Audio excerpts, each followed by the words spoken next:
गरीब प्रिया अपने छोटे से परिवार के साथ रहा करती थी, जो कि एक लोहे के चूल्हे पर खाना बनाती थी। ऐसे ही एक दिन प्रिया खाना बना रही होती है।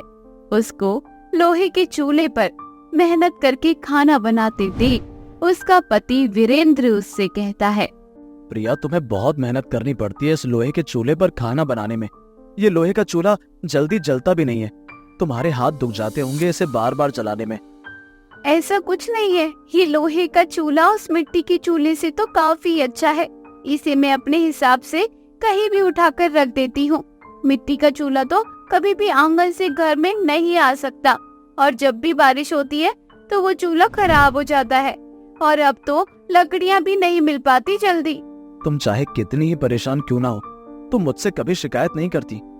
इतना बोलकर वीरेंद्र खाने के लिए बैठ जाता है, और तभी प्रिया की सास प्रिया के बेटे राजू को स्कूल से लेकर आती है। घर आते ही राजू अपनी मम्मी पापा को देखकर रोने लगता है और उनसे छाते की जिद करता है। पापा, मैं कल से स्कूल नहीं जाऊंगा। पहले मुझे छाता दो। मैं बिना छाते के स्कूल नहीं जाने वाला हूँ और ना ही आने वाला हूँ। मुझे धूप में स्कूल नहीं जाना। देख ले बेटा, तेरा बेटा कितना जिद्दी होता जा रहा है। पूरे रास्ते इसने मुझे तंग कर दिया। मुझ बुढ़िया के अंदर अब इतनी हिम्मत नहीं कि धूप में तेरे बेटे को स्कूल से घर ला सकूं। राजू बेटा, तू ऐसा क्यों करता है? दादी की तबीयत खराब रहती है, वे बूढ़ी हो चली है। तू दादी को क्यों परेशान करता है? राजू बेटा, तू तो मेरा प्यारा बेटा है ना। तू अपने पापा की परेशानी को नहीं समझेगा तो फिर तू मेरा राजा बेटा कैसे बनेगा? तुझे छाता चाहिए ना? मैं बहुत जल्द तुझे छाता ला कर दूंगा। ये आप क्या बोल रहे हैं? आखिर आप इसे छाता कहाँ से दिलाएंगे? हमारे पास इतने पैसे नहीं है, और अगर हम उन पैसों को भी छाते जैसी चीज लेने में बर्बाद कर देंगे तो घर कैसे चलेगा?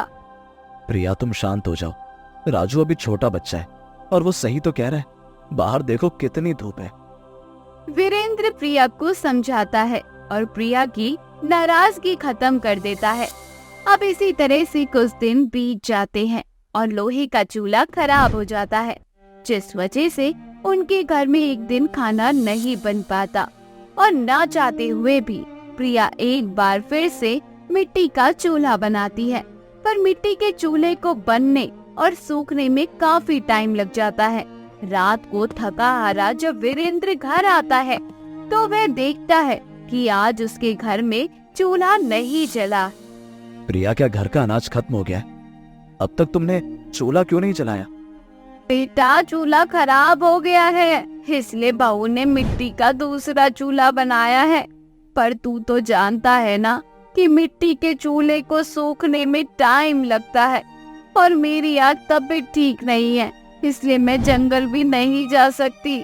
अब बहू को ही जाना होगा लकड़ी लाने के लिए, ताकि 4 ईंट जोड़कर आज घर में चूल्हा जल सके।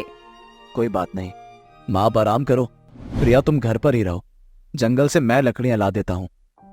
नहीं जी, आप घर में ही रहिए, मैं जंगल से लकड़ियाँ ले आती हूँ। आप वैसे ही इतनी धूप में मेहनत करके रात को घर आते हैं और आते ही फिर जंगल जाएं, मुझे अच्छा नहीं लगेगा। इतना बोलकर प्रिया लकड़ी जमा करने के लिए जंगल में चली जाती है, और उसकी नजर एक बेजान लोहे के चूल्हे पर पड़ती है, जो दिखने में अब भी काफी नया था। ये लोहे का चूल्हा किसने फेंक दिया? ये तो बिल्कुल नया है। इसे जलाकर देखती हूँ, क्या पता सही हो। अगर ये सही होगा तो मैं इसे अपने साथ घर ले जाऊंगी। इतना बोलकर प्रिया जैसे ही उस लोहे के चूल्हे को हाथ लगाती है, ये लोहे का चूल्हा हवा में उड़ने लगता है और अचानक से बोलने लगता है। शुक्रिया, तुमने मुझे काली परी की बुरी शक्तियों से आजाद किया। उस काली परी ने मुझे श्राप दिया था। जब से मुझे श्राप मिला तब से मैं इस जगह पर एक लाश की तरह पड़ा हूँ। हे भगवान, ये कैसा जादुई चूल्हा है? पर उस काली परी ने तुम्हें श्राप क्यों दिया था? क्योंकि मैं एक जादुई चूल्हा हूँ और मैं परीलोक में सभी परियों की मदद करता था। पर जब काली परी की नजर मुझ पर पड़ी तो उसने मुझे मांग लिया, पर परियों ने मुझे देने से मना कर दिया। फिर काली परी ने एक शर्त रखी और वो ये शर्त जीत गई, पर फैसला मेरे हाथ में था कि मुझे किसके पास जाना है। तो मैंने परी लोक को चुना। इसलिए काली परी ने गुस्से में आकर मुझे श्राप दे दिया कि मैं एक बेजान चूल्हा बनकर जंगल में रहूंगा और तब तक मृत रहूंगा जब तक कोई गरीब और साफ दिल की औरत आकर मुझे ना छू दे।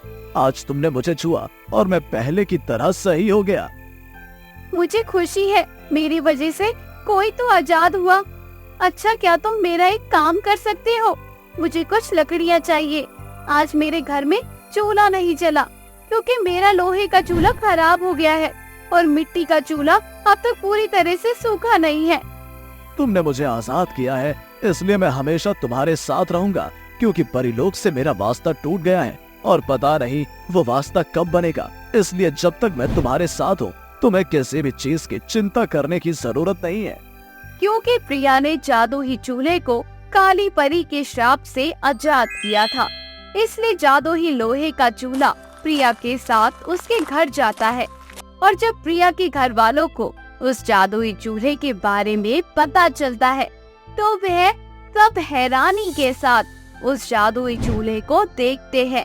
पर तभी राजू उस जादुई चूल्हे के सामने आता है और रोते हुए उससे कहता है, तुम तो बहुत अच्छे और शक्तिशाली हो, मुझे एक छाता दे दो, मुझे छाता चाहिए। सब बच्चे स्कूल में छाते में घर जाते हैं, उन्हें धूप नहीं लगती, बस मैं ही धूप में आता हूँ। हे जादुई चूल्हे, हम नहीं जानते तुम्हारा साथ हमारे साथ कब तक है, पर मेरे रोग को खत्म कर दे ताकि मैं भी अपनी बहू बेटों की मदद कर सकूं। माँ, राजू बेटा, आप सब क्या कर रहे हो? जादुई चूल्हा कुछ दिनों का ही हमारा मेहमान है, फिर वो परिलोक चला जाएगा और मेहमानों से कुछ मांगा नहीं जाता। अरे वीरेंद्र, ये तुम क्या कह रहे हो? मैं कोई मेहमान नहीं हूँ, बल्कि तुम लोगों का मुझ पर एहसान है, इसलिए मैं तुम्हारी सारी ख्वाहिश पूरी करूंगा। इतना बोलकर जादुई चूल्हा हवा में उड़ने लगता है और गोल गोल नाचने लगता है। देखते ही देखते राजू को उसका छाता मिल जाता है और प्रिया की सांस की बीमारी खत्म हो जाती है। तो वहीं दूसरी ओर प्रिया का छोटा सा घर एक आलीशान बंगले में बदल जाता है, जिसमें किसी भी चीज की कमी नहीं होती। और राजू के घर में एक आदमी आता है जो उसे अपने काम के लिए रख लेता है। पल भर में इतना सब कुछ पाकर प्रिया और उसके परिवार के आंखों में आंसू आ जाते हैं और वे जादुई चूल्हे को धन्यवाद करते हैं। तुमने हमारी बहुत मदद करी है, मैं तुम्हारा एहसान कभी नहीं भूलूंगी। मैं तुमसे वादा करती हूँ, जब तक तुम यहाँ हो मैं तुम्हें अपनी बच्ची की तरह पालूंगी। शुक्रिया, पर मैं तुम्हारी मदद करने के लिए आया हूँ, इसलिए आज की पार्टी मेरी तरफ से। इस तरह से जादुई चूल्हा कुछ दिनों तक प्रिया के पास रहता है और उन्हें किसी भी चीज की कमी नहीं होने देता। वे अपने जादू से प्रिया के पूरे घर को अनाज और पैसों से भर देता है और जैसे ही उसे परिलोक का सिग्नल मिलता है वे प्रिया का साथ छोड़कर परिलोक में वापस चला जाता है। रितु और उसकी सास मधु सुबह सोकर उठे हैं, तभी उन्हें आसपास लोगों की चिल्लाने की आवाज सुनाई देती है। दोनों भागकर जाती हैं। तभी एक आदमी रितु से कहता है, तुम्हारे पति हरिया की लाश मिली है तुम्हारे खेत में, अरे जल्दी चलो। ये खबर सुनकर रितु और मधु दोनों भागते हुए अपनी खेती की ओर जाते हैं और देखते हैं कि मधु का बेटा हरिया, जिसके शरीर पर चाकू से गंदी तरह वार हो रखा था और वे बेचारा मृत उस खेत में पड़ा हुआ था। दोनों सास बहू का रो रो कर बुरा हाल था। हे भगवान, किसने मेरे बेटे को इस तरह मार दिया? आखिर मेरे लाल ने किसी का क्या बिगाड़ा था? किसको इतनी जलन थी कि उसने मेरा मुझसे सुहाग छीन लिया? अगर उसे कुछ चाहिए था तो ले लेता, लेकिन मेरा सुहाग तो नहीं छीनता।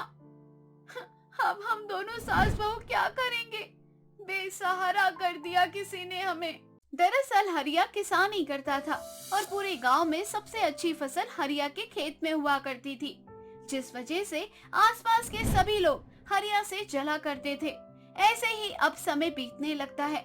हरिया के जाने के बाद दोनों सास बहू अकेली हो जाती हैं। धीरे धीरे घर की आर्थिक हालत भी खराब होने लगती है। यह देखकर रितु मेहनत मजदूरी करना शुरू कर देती है। साथ ही अपने खेत में भी खेती करती है। धीरे धीरे रितु के खेत में बहुत अच्छी फसल होती है। यह देखकर दोनों सास बहू बहुत खुश होती हैं। माँ जी, आप बिल्कुल भी चिंता मत करो। जिस तरह से वह खेती करते थे ठीक उसी तरह से मैंने भी की है। इस बार फसल हो गई है और काफी अच्छी फसल हो गई है। इस बार हम अनाज अच्छे से बेचेंगे बाजार में और काफी अच्छे दाम भी मिलेंगे। धीरे धीरे सब कुछ ठीक हो जाएगा, बस आप चिंता मत करो। समझो मैं ही आपका बेटा हूँ। सच में बाबू, इतनी कम उम्र में तूने बहुत कुछ झेला है, वरना आजकल के समय में कोई दूसरी होती ना तो शायद मुझे छोड़कर दूसरी शादी कर लेती। लेकिन तूने दूसरी शादी करने की बजाय सारी जिम्मेदारियों को अपने कंधे पर ले लिया। मुझे ऐसा लग रहा है कि हरिया के साथ साथ मेरा बेटा तू भी है। एक बेटा तो भगवान ने छीन लिया। बस भगवान से यही दुआ है कि मेरा दूसरा बेटा सही सलामत रहे। हाँ, बिल्कुल भी टेंशन मत लो माँ जी, मैं सब कुछ ठीक कर दूंगी। ऐसे ही दोनों सास बहू खा पी कर सो जाती हैं। आधी रात को बहुत शोर होने लगता है। तभी एक आदमी रितु के घर का दरवाजा बजाता है। दोनों सास बहू दरवाजा खोलती है और वो आदमी बोलता है, अरे मधु बहन, तुम्हारे खेत में आग लगी है, जल्दी से दरवाजा खोलो। अरे चलो, पूरी फसल जला दी है किसी ने। दोनों सास बहू भागते हुए खेत की ओर जाती हुई देखती है कि उनकी पूरी फसल किसी ने जला दी। यह देखकर दोनों सास बहू बहुत बुरी तरह से रोती हैं। हे भगवान, आखिर ऐसा कौन है जो हमें सुख चैन से देखना नहीं चाहता? आखिर क्या मिल रहा है ये सब करके? एक बार उसने मेरा बेटा छीन लिया, अब बार बार हमारी फसल को आग लगाकर वे क्या साबित करना चाहता है? अगर उसे हमसे बदला ही लेना है तो हमारे सामने आ जाए और हमें एक बार में ही मार दे। रितु को गुस्सा आता है और वे पूरे गांव वालों से चीख चीख कर बोलती है, आखिर कौन है? क्या मिल रहा है ये सब करके? जीने दो मुझे और मेरी माँ को। इस तरह से हमें परेशान करके क्या मिल रहा है आप लोगों को? भगवान सब देखता है और एक दिन ऐसा चमत्कार होगा कि किसी की हिम्मत नहीं होगी हमारे खेत पर पैर रखने की। सब्र का फल मीठा होता है। हम किसी को कुछ भी उल्टा नहीं बोलेंगे। जिसने जो किया है मैं अच्छा किया है। बस भगवान पर भरोसा रखो, आज नहीं तो कल उसके किए की सजा जरूर मिलेगी। तभी वहाँ गांव का सरपंच आता है और वे सरपंच रितु से कहता है, अरे बहू, अब देखो भाई, मेरी बात मानो तो ये खेत तुम बेच दो। अरे अब मुझे तो ऐसा लगता है कि ये खेत तुम्हें फल ही नहीं रहा है। अब देखो ना, इस खेत की वजह से तुम्हारा पति तुम्हें छोड़ गया और देख लेना, ये खेत एक दिन तुम्हें बर्बाद कर देगा।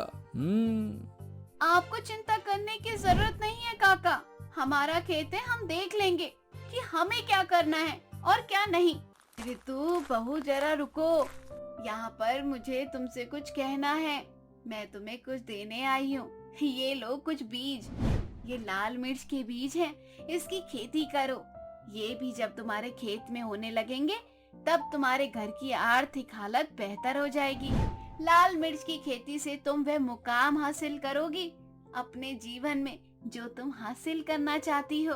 आप कौन हैं और आपको मेरा नाम किसने बताया?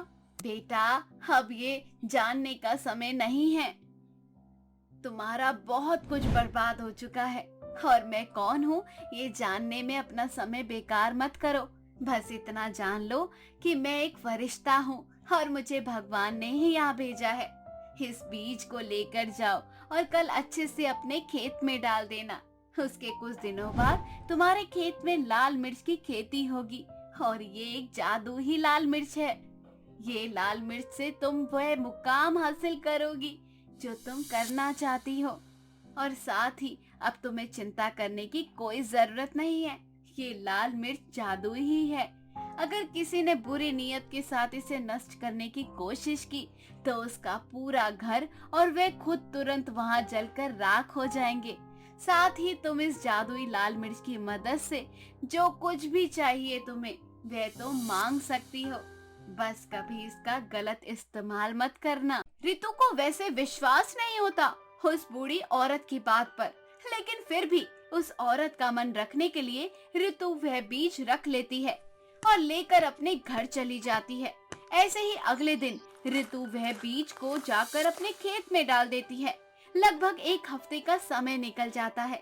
एक हफ्ते के बाद ऋतु के खेत में जादुई लाल मिर्च की खेती होने लगती है और वह लाल मिर्च दिखने में काफी सुंदर थी।